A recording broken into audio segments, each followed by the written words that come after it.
আপনি আপনার সন্তানকে বিষ খাওয়াচ্ছেন। যারা এখনো এটা বুঝে নাই যে আমি পেঁয়াজু বেগুনি ভাজার পরে ওই তেলটা দিয়ে আবার রেখে দিই, তারপর তরকারি রাইন্দা খাওয়াই আমার প্রিয়, আমার সন্তান, আমার আদরের স্বামীটা খাওয়ালে ঠিক আছে, হেবেটা মরে গেলে ভালো, হ্যাঁ, তবে টের পাইবেন না থাকলে কত কষ্ট। তো যাই হোক, হেবেটাতে তো এমনি মনে হয় যে মানে বেটা তোরে আরও খারাপ কিছু খাওয়ালে আরও ভালো হতো। যাই হোক, তো ঠিক আছে, হ্যাঁ, কিন্তু নিজের সন্তানকে যে খাওয়াইতে আছেন অ্যাক্রিলামাইড, জানেন না তো, জানলে করতেন এটা, কিন্তু আপনারা এটা করেন তো। তাহলে দেখেন জিলাপি কী হইলো, ওই যে গম, ওই যে আটা, ওই যে গ্লাইফোসেট, ওই যে আপনার নষ্ট তেল, নোংরা তেল।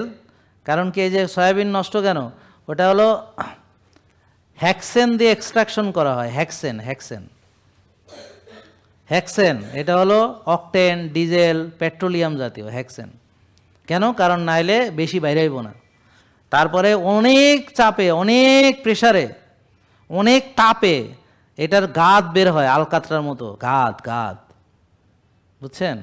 সেই ক্রুড অয়েল এনে তারপরে ব্লিচ করে, ডিগাম করে, নিউট্রালাইজ করে, উইন্টারাইজ করে, ডিওক্স করে, কত কিছু কইরা তারপরে, মানে এটা হলো জাস্ট তেল তো নাই, এটা হলো কেমিক্যাল। এটার মধ্যে, ওয়ের মধ্যে ভাজে কি, এই পোড়া মোবিলের মধ্যে কি বাজে, জিলাপি বাজে।